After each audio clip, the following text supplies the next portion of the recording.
Alright, wrapping up this week's edition of Bill Chasing the Movies, it is hard to believe that it has been over 15 years since one of my all-time favorite actors, John Candy, died just 10 days before my 11th birthday. As a kid, I grew up watching the big, lovable, always smiling, always laughing comedian, John Candy.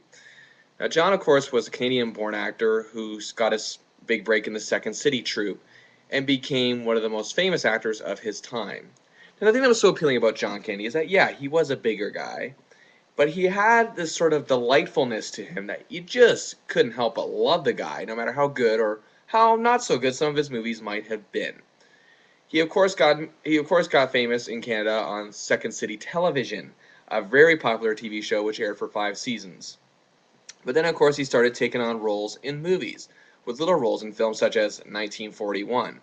Now, the thing about Candy is that he was very appealing that you just knew it was a matter of time before he would become a star. As a matter of fact, it was 1980's The Blues Brothers that really gave him a chance to shine a little bit more on screen.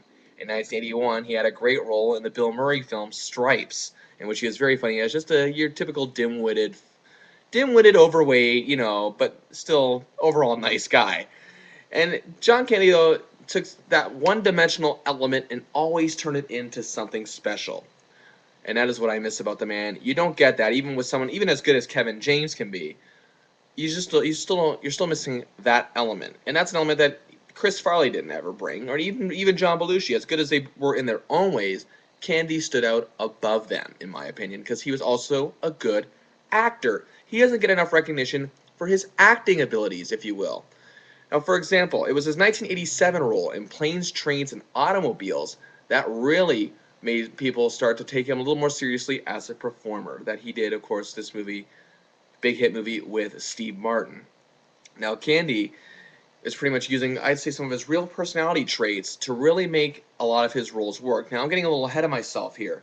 It was in 1984's Splash, where he had a great supporting role as Tom Hanks' brother, that he really shined. There was 1985 Summer Rental, another really good movie, which is one of his first big box office starring roles. There was 1986's Armed and Dangerous, a quite ridiculous film, but you still can't help but laugh at the fact of him and Eugene Levy together. Just that in itself was funny enough. Also, you had The Great Outdoors with him and Dan Aykroyd, a hilarious film that came out shortly after Planes, Trains, and Automobiles. Uncle Buck is another one that we cannot be forgotten. Who's Harry Crumb? Another very funny film. And also, there is Spaceballs, where he plays the memorable Mog, part man, part dog, Mog, known as Barf, or Bartholomew. I still love John Candy in almost any movie he did, good or bad. And later on, he had, of course, little roles in films like Home Alone and Nothing But Trouble, which wasn't a great film, but still did the best he could with it. And Delirious, another, again, a film which, much like Seth Rogen in Observe and Report, Candy pretty much carried himself as he played a soap opera writer in Delirious. The underrated Only the Lonely was another good role for him. He had a very good supporting role, a very small part, but very good serious role in JFK, the Oliver Stone film in 1991. Now, to me, Candy continued making good films in even just before his death, 1993's Cool Runnings, where he of course played the coach of the Jamaican bobsled team. Now, it seems as though he was still destined for great things, even though he was already in his mid-40s. However, despite that, we see many of the Second City troupe and many Saturday Night Live actors continue that trend as the years have gone on. Just look at Bill Murray, how long he went on for. And in my opinion, despite the movie I just reviewed on this show, I still have hope that Bill Murray can do great things even now that he's 58, which is how old Candy would be about if he was still alive. John Candy, in my opinion, was destined to be an Oscar nominee, much like Bill Murray ended up being, and is destined to do serious roles, as well as still keeping up with the comedic ones. I think his contribution to comedy, even though it was still great, still left a lot to be desired. I think he still could have done some fantastic things, and that is why he is greatly missed. Candy died while filming the film Wagons East down in Mexico at the age of, I believe he was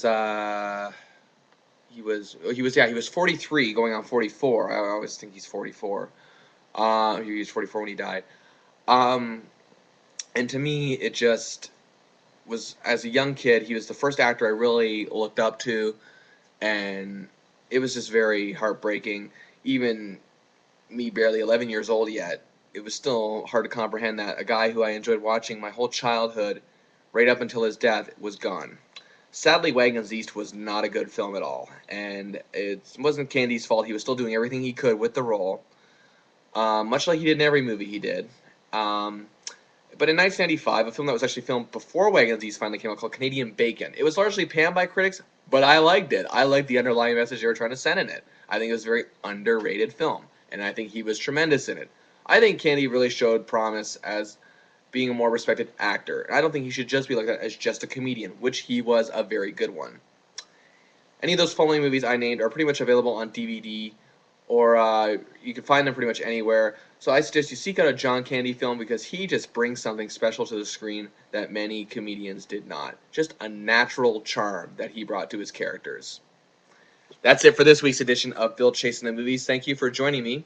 Next week, of course, I'll be back with six new movies, including the long-awaited Terminator Salvation of the Terminator franchise.